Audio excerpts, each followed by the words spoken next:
સમાચાર ગુજરાત કોંગ્રેસને લઈને સામે આવી રહ્યા છે। ગુજરાત કોંગ્રેસના નેતાઓને મોટો ઠપકો એ મલ્લિકાર્જુન ખડગે છે તેના દ્વારા આપવામાં આવ્યો છે। હવે મલ્લિકાર્જુન કે જે રેસના ઘોડા બાદ હવે સડેલી કેરીની શોધમાં નીકળ્યા છે। સૌરાષ્ટ્રમાં મલ્લિકાર્જુન ખડગેનું આ સૌથી મોટું નિવેદન જે છે તે સામે આવ્યું છે। પરફોર્મન્સ સુધારવા 9 પ્રમુખોને અલ્ટિમેટ આપ્યું હોવાના સમાચાર।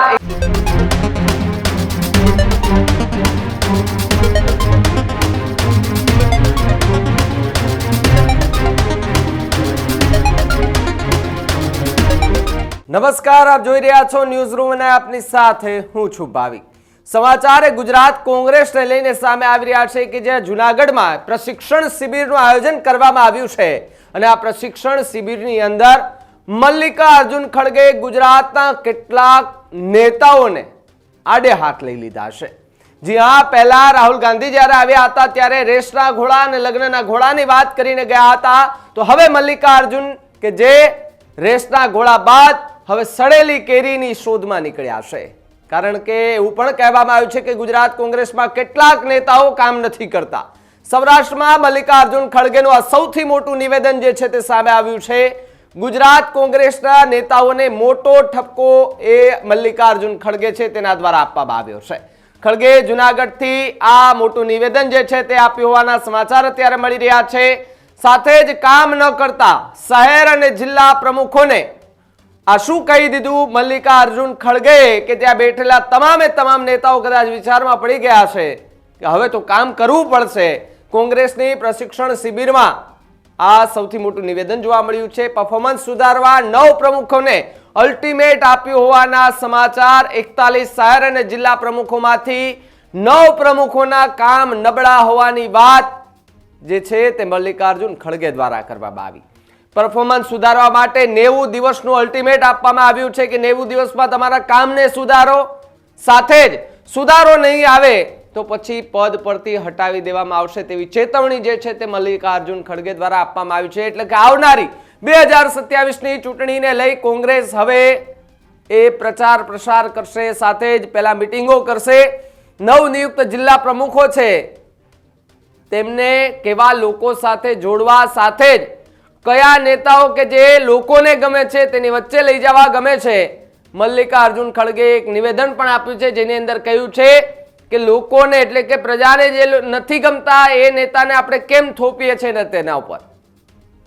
આ વાત કહેતાની સાથે ત્યાં બેઠેલા કોંગ્રેસ ગુજરાતના તમામ નેતાઓ કદાચ એ વિચારોમાં પડી ગયા છે કે આજ આપણો વારો નીકળી જવાનો છે ને એ જ વારો નીકાળ્યો છે। મલ્લિકાર્જુન ખડગે દ્વારા નિવેદન આપવામાં આવ્યું છે અને નિવેદન બાદ ગુજરાત કોંગ્રેસની અંદર પણ કકડાટ જોવા મળ્યો છે। કિશન મારી સાથે જોડાયા છે ન્યૂઝરૂમ સ્ટુડિયોથી। કિશન, ઘણા લાંબા સમયથી કોંગ્રેસ ચર્ચામાં છે। રાહુલ ગાંધી એ અમદાવાદ આવ્યા ત્યારે લગ્નના ઘોડા, રેસના ઘોડા બધી જ વાત કરતા હતા, પરંતુ હવે કોંગ્રેસે સડેલી કેરી નવું લઈ આવ્યા છે। ગુજરાત કોંગ્રેસના પ્રદેશ પ્રમુખ એ અમિત ચાવડા બન્યા બાદ લગાતાર કોંગ્રેસ એક્ટિવ મોડમાં જોવા મળી રહી છે। સરકારના વિરોધ હોય કે પછી સંગઠન મજબૂત કરવાની વાત હોય, તમામ જગ્યાએ કોંગ્રેસ એક્ટિવ મોડમાં જોવા મળી રહી છે। જૂનાગઢની અંદર એક પ્રશિક્ષણ શિબિર હતી સંગઠન સૃજન, અને એ સંગઠન સૃજનની અંદર ભારતીય રાષ્ટ્રીય કોંગ્રેસના અધ્યક્ષ મલ્લિકાર્જુન ખડગે ઉપસ્થિત હતા।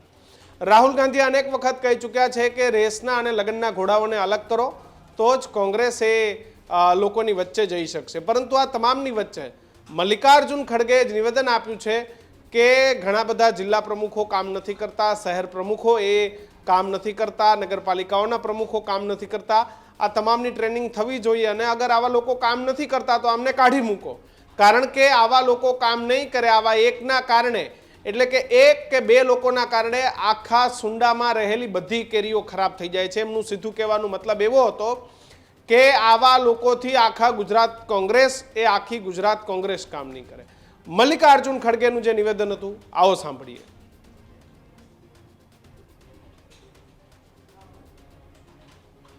परफॉर्मेंस है और ये ऑर्गेनाइजिंग डेवलपमेंट है और ये रैंकिंग है, उन्होंने जो काम किया। अब इसी के ऊपर आपका अंदाजा हो, और ट्रेनिंग करने वालों को भी मैं बोलूंगा कि इसका ध्यान रखें, और जो लोग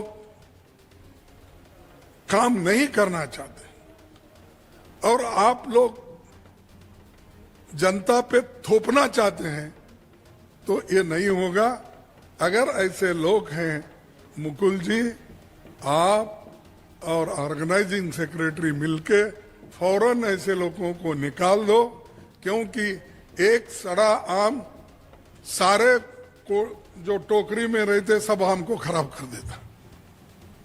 तो इसीलिए जो जल्दी जाने वाले हैं जाओ, दूसरे को उसमें वहां पर लाइए। और दूसरी चीज मैं ये कहूंगा कि ट्रेनिंग के बगैर कुछ नहीं होता। ये नेहरू जी खुद अपने भाषण में कहे, वल्लभ भाई पटेल जी कहे, और कई बार गांधी जी कहे हैं। इसीलिए ये संगठन की जो ट्रेनिंग है इस મલ્લિકાર્જુન ખડગે સ્પષ્ટ કીધું કે ટ્રેનિંગ વગર ક્યારેય કોઈ વસ્તુ એ શક્ય નથી। એમને ઉદાહરણો પણ ટાંક્યા કે જવાહરલાલ નહેરુ કહી ગયા છે, સરદાર વલ્લભભાઈ પટેલ કહી ગયા છે અને ગાંધીજીએ પણ કીધું છે। એમનો ઈશારો એ હતો કે જે નેતાઓ ખાલી નેતાગીરી કરવાની ડંફાસો મારે છે, જેમને સંગઠનનું કંઈ નોલેજ નથી લેવું, જેમને કેવી રીતે સંગઠનને મજબૂત કરી શકાય તેના માટે કંઈ નથી વિચારવું, બસ ખાલી ફોર્ચ્યુનર કે તેની અંદર માત્ર તાલુકા પ્રમુખ કે જિલ્લા પ્રમુખનું બોર્ડ મારીને ફરવું છે, તો આવા નેતાઓની કંઈ જરૂર નથી। કારણ કે આવા નેતાઓના કારણે આખી જે કોંગ્રેસ છે એ કોંગ્રેસને ખરાબ કરી રહ્યા છે। આપણી સાથે વાત કરવા પ્રવક્તા હેમાંગ રાવલ આપણી સાથે જોડાયા છે, ગુજરાત કોંગ્રેસના પ્રવક્તા હેમાંગભાઈ સ્વાગત છે આપનું ન્યૂઝ રૂમમાં। હેમાંગભાઈ, રેસના ઘોડા બાદ વધુ એક નિવેદન કે એક સડેલી કેરી આખા ટોપલાને ખરાબ કરતી હોય છે, આવી સડેલી કેરીઓને બહાર કરવાનું મલ્લિકાર્જુન ખડગે કહીને ગયા છે। ના ના, એવું કઈ વાત નથી। આની અંદર તમે જે સમજો છો એના કરતા જુદી વાત છે। પરફોર્મન્સ અને સતત ઇવોલ્યુશન થતું હોય। તમારી ચેનલ છે તો તમારી ચેનલનું પણ જે કંઈ પણ એના પેનલિસ્ટ હોય એ પણનું તમે ઇવોલ્યુશન કરતા હોય। એવી રીતે અત્યારના આધુનિક મેનેજમેન્ટની અંદર તમને જે કાર્ય સોંપેલું છે એનું સતત મોનિટરિંગ થતું હોય છે। આ આધુનિક જમાનો છે જેની અંદર પહેલાના જમાનામાં માથા કાપીને રાત થતું હતું, હવે માથા સાથે રાત થતું હોય। હેમાંગભાઈ એમને સ્પષ્ટ કીધું કે જિલ્લા પ્રમુખો અને અમુક શહેર પ્રમુખો એમનું કામ એ બરોબર નથી, એમને ટ્રેનિંગ પણ કરવી પડશે। અને પછી એમને એવું કીધું કે એક ખરાબ કેરી આખા ટોપલાને ખરાબ કરતી હોય છે, તો આવી કેરીઓને બહાર કાઢો। અને એમને કીધું કે સાથે ત્યાં મુકુલ વાસનિક પણ હતા, એમને કીધું કે મુકુલજીને सबकी ટ્રેનિંગ કરાવો और बाकी लोग जो नहीं काम करते उनको हटाओ। હા બિલકુલ, એટલે હું એ જ કહું છું કિશનભાઈ કે આ છે ને સતત ઇવોલ્યુશનનો એક ભાગ છે। રાહુલ ગાંધીજી જ્યારે સંસદની અંદર એવું કહી ચૂક્યા હોય કે ગુજરાત અમે જીતવા જઈ રહ્યા છીએ, ત્યારે અમારે પણ પરફોર્મન્સની અંદર અમારા કાર્યકર્તાઓ એમાં હેમાંગ રાવલ પણ આવી ગયા, એમનું પરફોર્મન્સ પણ 100%માં 0.1% પણ ઓછું ચાલી શકે નહીં, નીચું નિશાન માપ એ જે છે એના ભાગરૂપે કદાચ આવું ઇવોલ્યુશન કરવામાં આવેલું હોય તો ભવિષ્યમાં અમારા જે કંઈ પણ જિલ્લા પ્રમુખો આ કંઈ પૂરા ધારો કે ગુજરાતમાં 48 થી 55 જિલ્લા પ્રમુખો છે, એમાંથી કદાચ 8-10નું પરફોર્મન્સ જે છે એ એટ પાર ના હોય તો એમના માટે કહેવામાં આવે। હેમાંગભાઈ, પક્ષ તમારો, પક્ષના હોદ્દેદારોની નિમણૂક તમારા હાથમાં, હમણાં જ હજી નવી નિમણૂકો થઈ છે ને એના હજી ગણતરીના મહિનાઓ થયા છે, એ પછી પણ રાષ્ટ્રીય અધ્યક્ષનું આ પ્રકારનું નિવેદન હોય તો આ નિમણૂકો કેવી રીતે થઈ છે? યસ, નહીં, હું આપને એમ કહું છું કે હજી તો ગણતરીના મહિના થયા ને પછી આ પ્રકારનું રાષ્ટ્રીય કોંગ્રેસના પ્રમુખનું નિવેદન હોય। હેમાંગભાઈ, ના સ્વીકારવું એ તમારો આબાદિત અધિકાર છે। આપ ભારતીય રાષ્ટ્રીય કોંગ્રેસના પ્રવક્તા છો, ના સ્વીકારવું એ આપનો આબાદિત અધિકાર છે હેમાંગભાઈ। પણ તમારા રાષ્ટ્રીય નેતાઓ એમ કહીને જાય કે ટ્રેનિંગ નથી થતી, તમારા રાષ્ટ્રીય નેતાઓ એમ કહીને જાય કે એક સડેલી કેરી આખા ટોપલાને બગાડે છે, તો હેમાંગભાઈ આ નિમણૂકો કેવી રીતે થાય છે? હેમાંગભાઈ, તમારી એકની એક ટેપ ચાલુ ના રાખો, તમે પહેલા જવાબ તો તમારી વળી કઈ ટેપ બદલાય છે હેમાંગભાઈ? કેરીના ટોપલાની વાત તમે કરી, હું તમને માનું છું, પણ એનો જવાબ પણ તમે લઈ લો કિશનભાઈ. જ્યારે અમારા પ્રમુખોને નિમવાના હતા ત્યારે સતત કહેવામાં આવેલું હતું કે પ્રમુખોનું ઇવોલ્યુશન કરવામાં આવશે. એમને જે કામગીરી સોંપવામાં આવેલી છે એમના ઉપર જે પ્રભારી મૂક્યા છે એ એક એક જિલ્લાના પ્રભારી, એ એક એક રાજ્યના હેમાંગભાઈ, હું અગેન એન્ડ અગેન કહું છું, તમે મારી વાત નથી સમજવા માંગતા. હું તમને અગેન એન્ડ અગેન કહું છું કે બધું જ તમારા હાથમાં છે. પછી આ પ્રકારનું નિવેદન રાષ્ટ્રીય અધ્યક્ષનું હોય તો શું વિચારવાની જરૂર છે? અરે ભાઈ, હું તમને એ જ કહેવા માંગુ છું કે શસ્ત્રો જે છે, પહેલાના જમાનામાં માથા કાપીને રાત થતું હતું, હવે માથા સાથે રાખીને રાત થાય છે. અમે એમ કહેવા માંગીએ છીએ કે અમે એમને એવા પ્રકારના શસ્ત્રોથી સુસજ્જ કરવાના છે કે જેથી કરીને લોક સેવા વધારે મજબૂતાઈથી થઈ શકે. અને જે કંઈ પણ ક્ષતિ રહી ગઈ હોય એ ક્ષતિ જે છે એ આવનારા દિવસોની અંદર દૂર થશે. આ તો રાજકારણની અંદર ફીડબેક સિસ્ટમ છે, મેનેજમેન્ટની અંદર આવો ફીડબેક સતત હોય છે કે કિશનભાઈ અને દીક્ષિતભાઈએ કાર્યક્રમ કર્યો તો મિત્રતાના ભાવે કિશનભાઈ ને દીક્ષિતભાઈ પછી હેમાંગભાઈને પૂછી શકે કે મારું કેવું રહ્યું, અથવા હેમાંગભાઈ છે કિશનભાઈ. ચલો, આપણી સાથે ભારતીય જનતા પાર્ટીના પ્રવક્તા યજ્ઞેશ દવે પણ આપણી સાથે જોડાયા છે. અમારે ભારતીય જનતા પાર્ટીને કોઈ લેવા દેવા નથી. અમે એમને એમની વાત કરે, એમને એમના પ્રમુખનું પૂછો. CR પાટીલ આટલા વખતથી કેમ બદલ્યા નથી એની વાત કરો. અમારી જનતાની અમારી ચર્ચા કરવાનો કોઈ એમની જોડે મતલબ. યજ્ઞેશભાઈ કરીને કહો કે એમની જ વાત કરશે, અમારી વાત ના કરે. તમે એમને એમના પ્રશ્ન પૂછો કે CR પાટીલને કેમ બદલવામાં નથી આવ્યા. તમે હેમાંગભાઈ, તમે યજ્ઞેશભાઈને સાંભળ્યા વગર સીધા તમે એમની પર આ વાત કરવા માંડો છો કે બોર્ડ નિગમના કેમ ચેરમેનો મૂકવામાં નથી આવ્યા. પણ તમે એમને સાંભળી તો લો. અમે અમારા તમને હું કહું છું, પહેલા તમને એક પત્રકાર તરીકે કહું છું કે પહેલા તો જો મને ખબર હોત કે યજ્ઞેશભાઈ દવે અમારી ચર્ચા માટે તમે બોલાવ્યા હોત તો હું કદાચ તમારી જોડે જોડાત જ નહીં. પરંતુ હવે જ્યારે જોડાઈ ચૂક્યા છે ત્યારે આપ એમને એમના લગતા પ્રશ્ન કરી શકો છો. યજ્ઞેશભાઈ, મલ્લિકાર્જુન ખડગેનું નિવેદન કેવી રીતે જોવો છો? જો પહેલી વસ્તુ તો એ છે કે કોઈ પણ પત્રકાર હોય, કોઈ પણ ટીવી ચેનલ હોય, એના એન્કર હોય અથવા તો એના માલિક હોય અથવા તો આ ચેનલ હેડ હોય, એને મારાથી કોઈ દિવસે ગાઈડન્સ ના આપી શકે કે તમે આ વ્યક્તિને આ પૂછો, આ વ્યક્તિને આ પૂછો. અને મેં પૂછ્યું પણ નથી, મેં તમને મારો જ સવાલ પૂછ્યો છે યજ્ઞેશભાઈ. બિલકુલ તમારા સવાલનો જવાબ આપો સીધો. હું વચ્ચે બોલતો નથી, એમના વચ્ચે બોલતો નથી, એનો વચ્ચે બોલતોય નથી. હેમાંગભાઈ, તમે પૂછી શકો છો. મેં શાંતિથી સાંભળ્યા છે.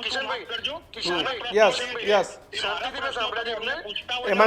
હેમાંગભાઈ, તમે પૂછી શકો છો, તમે બિંદાસ પૂછી શકો છો.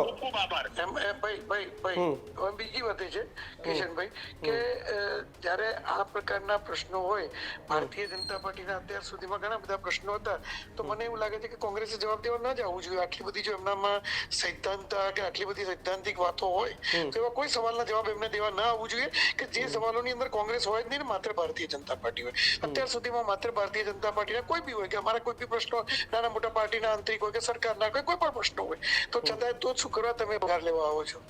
બરોબર છે. આટલી નૈતિકતા જો એમનામાં હોય, જેટલી નૈતિકતાથી મારા મિત્ર બોલી રહ્યા નહીં, એ તો એમને એમનો ફોન પણ કાપી નાખ્યો. કારણ કે અમે તો જ્યારે ભાજપના પ્રશ્નો હોય ત્યારે પણ એમને પૂછીએ છીએ, ત્યારે જવાબ આપે છે. અત્યારે ભાજપ બોલવા આવ્યું તો ના ગમ્યું, હેમાંગ રાવલનો પર્સનલ વિષય છે. અમે તો બંને પક્ષને, જ્યારે તમારા નેતાઓના કે જ્યારે ભારતીય જનતા પાર્ટીના નેતાઓના ધારાસભ્યોના લેટરો આવે છે સરકાર સામે, તો ત્યારે તો અમે કોંગ્રેસને પૂછીએ છીએ, ત્યારે કોંગ્રેસ એના સડસડાટ જવાબ આપે છે. યસ, બિલકુલ, હું તમારી વાત સાથે અગ્રી છું યજ્ઞેશભાઈ. બિલકુલ નથી ઉઠાવ્યો. નહીં, યસ, બિલકુલ. એટલે એમની ધીરજ ખૂટી ગઈ હતી એટલે કદાચ ફોન રાખીને જતા રહ્યા. ધીરજ ખૂટી ગઈ એક ટાઈપનો ફ્રસ્ટ્રેશન છે એમના. જ્યારે રાષ્ટ્રીય અધ્યક્ષ ગુજરાતની અંદર આવી અને ગુજરાતમાં એવું કહેતા હોય કે આ બધી બગડેલી કેરીઓ છે એટલે જેને એ લોકો લઈ જાય છે બજારમાં વેચવા માટે, એક વેચાવું માલ જે ખરો એ બગડેલી કેરી છે એવું એમનું સ્પષ્ટ માનવું છે. એટલે ટૂંકમાં જ અત્યારે જેને ટિકિટો આપવામાં આવે છે એ ટિકિટો જે લોકોને આપવામાં આવે છે એ યોગ્ય માણસો નથી. સારી ભાષામાં આપણે જો વાત કરીએ અને એનું અર્થઘટન કરીએ તો એવું કરી શકાય. એટલે એની વાત પણ સાચી છે. હેમાંગભાઈ રાવલ છે કે મનીષ દોશી છે કે આવા સારા વિદ્વાન માણસો છે અને આવા માણસોને ટિકિટ ના આપવામાં આવે, જે લોકો હારે છે સતત એને ટિકિટ આપવામાં આવે, એટલે એ પણ એક બાજુ જોવા જેવો વિષય છે. એટલે હું તો એમને હેમાંગભાઈ માટે પોઝિટિવ જ લઉં છું હેમાંગભાઈ કદાચ ભારતીય જનતા પાર્ટીની ચર્ચામાં એમની ચર્ચામાં ભારતીય જનતા પાર્ટી જોડાય એ ન ઈચ્છતા હોય તો મારે ભવિષ્યમાં પણ આ હેમાંગભાઈની સિદ્ધાંતો મારે એવું કહેવું છે કે આજે સિદ્ધાંત જે એમને રાખ્યો એ આપણી ચેનલના માધ્યમથી હું જ્યાં પણ સાંભળતા હોય તે એમને કહેવા માંગુ છું કે ભવિષ્યમાં પણ આ સિદ્ધાંત પકડી રાખજો, બરાબર છે. અને એક નૈતિકતા જો આટલી નૈતિકતાથી જો આટલી ફ્રસ્ટ્રેશનથી બોલી શકતા હોય તે પણ પકડી રાખવું જોઈએ કે ભારતીય જનતા પાર્ટીમાં વચ્ચે બોલવા નહીં આવવું જોઈએ.